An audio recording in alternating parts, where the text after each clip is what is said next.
Olá, tudo bem?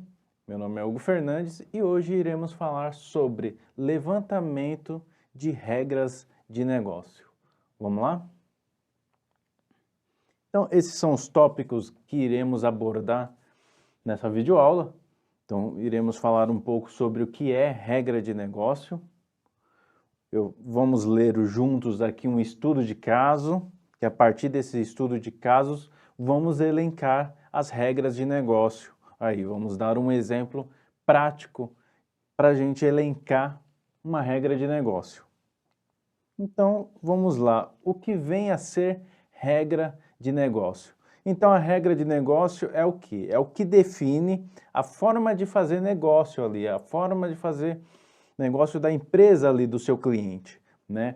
Ela reflete a política interna, ela reflete os processos do negócio do seu cliente, né? Entre outras coisas, né, ela é um conjunto, a regra de negócios é um conjunto de restrições, ela é um conjunto de condições, validações, exceções dentro de um negócio. Então, ela que vai definir as regras. E ela é uma coisa interessante, que a regra de negócio ela é independente do paradigma de modelagem de dados. Então, não importa, não importa qual é o modelo de dados que nós iremos utilizar, qual é a modelagem. Ela também é independente de software ou hardware. Tá? É uma declaração que define ou restringe alguns aspectos do negócio. Então, independente aí de um sistema informatizado, existem as regras de negócio. Vamos ver daqui a pouco. Então, só por definição, regras de negócio permitem aos analistas entender os processos de negócio, bem como a natureza, o papel e o escopo de dados. No exemplo a seguir, vemos aí exemplos de restrições, exemplos de validações ou condições que o negócio do meu cliente ele tem um processo bem definido. Então vamos lá, um exemplo de regra de negócio. Todo cliente deve estar cadastrado em nosso sistema. Tá? Então, essa regra ele diz que todo o sistema, para ser um cliente, para eu efetuar uma venda, por exemplo, ele tem que estar cadastrado, tá? E esse sistema é o quê? Sistema informatizado? Não. É o meu sistema, é a minha gerência que eu faço dos meus dados, não necessariamente sendo um sistema informatizado, mas todo o cliente deve ser cadastrado. Um outro exemplo, o CPF e e-mail devem ser campos obrigatórios no cadastro do cliente. Então, mesmo que o meu cliente ele não tenha ainda um sistema informatizado, mas ele pode ter, por exemplo, uma ficha de cadastro. E nessa ficha de cadastro, o meu cliente, ele restringe que o CPF e o e-mail do meu cliente sempre devem ser cadastrados, sempre devem ser informados. Então, isso é uma regra independente se está num sistema informatizado ou não, essa é a regra de negócio do meu sistema, do meu cliente, desculpe. Toda venda deve gerar um cupom fiscal. O campo CPF é obrigatório para a geração de cupom fiscal. Então, aqui temos aí dois exemplos de regra de negócio, que isso não é o sistema informatizado que está fazendo. É o negócio do cliente ou é uma regra fiscal, uma regra jurídica. Então, o meu cliente ele já atende essa regra, o meu sistema também ele deve atender essa regra. Um outro exemplo, uma venda deve ser realizada somente por funcionários do departamento de frente de caixa. Então, isso é uma regra de negócio, tá? Então, voltando aqui, ressaltando, não tem nada a ver com um sistema informatizado, essas regras, elas existem sem antes ter aí um sistema informatizado.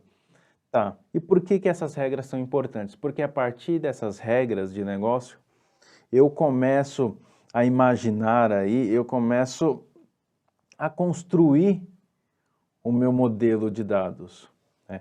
E a partir do modelo de dados, nós construímos aí um banco de dados, tá? No contexto aí de análise de sistemas.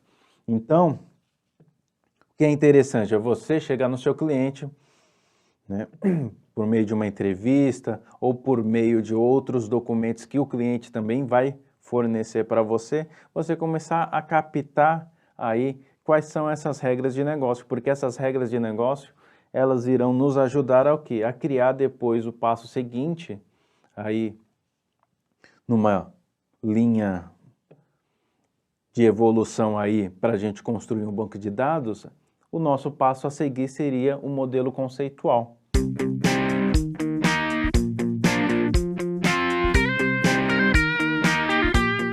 Vamos ler aqui um estudo de caso, e aí a partir desse estudo de casos vamos começar aí a elencar as regras de negócio. Então vamos lá. O meu cliente é um clube de carros antigos, tá? Então eu vou pedir licença para vocês para ler o enunciado. Então vamos lá. Você foi contratado para desenvolver um projeto de banco de dados para o clube de carros antigos da sua cidade. Ao conversar com seu contratante, o seguinte cenário foi exposto. Em nosso clube, precisamos armazenar dados pessoais dos sócios do clube, como endereço, número de telefone, e-mail, idade e assim por diante, bem como seu status de sócio, ativo, cancelado, inadimplente, etc. Também precisamos armazenar as informações sobre os carros, por exemplo, marca, ano, cor, etc. Esses carros estão ligados aos seus proprietários. Cada membro pode ter um ou mais carros e um carro ser propriedade de apenas um membro, tá? Então, aqui em linhas gerais podemos identificar que temos aí algumas entidades aí que esse estudo de caso ele já mostra para a gente. Então, por exemplo, a entidade pessoa, a entidade status de sócio, a entidade carro, tá? Isso vamos ver, vamos estudar isso em modelos conceituais. E aí podemos aí elencar a partir desse estudo de caso, elencar algumas regras de negócio. Então lembra, né, regras de negócios, elas têm a ver muito com restrições, validações, condições ou exceções, né, dentro aí do aspecto das políticas do meu negócio. Então, verificamos que os dados pessoais do sócio do clube devem ser armazenados. Opa, isso já é interessante, isso já vai me ajudar para imaginar entidades para o meu modelo conceitual. O status dos sócios do clube devem ser gerenciados. Outra regra, os dados dos carros devem ser armazenados. Então vejam que esse verbo aqui, o dever, né, ele está indicando o quê? Ele está indicando condição, por exemplo, está indicando restrição, que eu falei, eles devem ser armazenados. Outro exemplo, um sócio pode possuir mais que um carro, então isso daqui é uma condição. Qual é a condição? O sócio pode possuir mais que um carro. E por fim, um carro deve pertencer a apenas um sócio. Eu estou restringindo. O que eu estou restringindo? Estou falando que apenas um carro deve pertencer a um sócio. Desculpa, está restringindo o quê? Está restringindo que apenas um sócio deve possuir um carro. O que isso quer dizer? Que eu não posso ter dois sócios que possuem o mesmo carro. Isso não. Isso sou eu que estou falando? Não. Isso é o que está dizendo aqui o meu estudo de caso, que, por exemplo, seria o meu cliente na vida real eu chego, faço uma entrevista com ele, eu pego alguns documentos, escolho alguns documentos para obter essas informações, que aí a partir daí eu consigo criar um cenário e feito isso, eu consigo começar a elencar as minhas regras de negócio, que é um tema muito importante para a gente seguir adiante na modelagem de dados no meu projeto de banco de dados. Com isso eu encerro a nossa aula. Tá? Qualquer problema, entre em contato, qualquer dúvida, entre em contato com o seu tutor, acesse os materiais complementares da sua disciplina. Muito obrigado e até breve.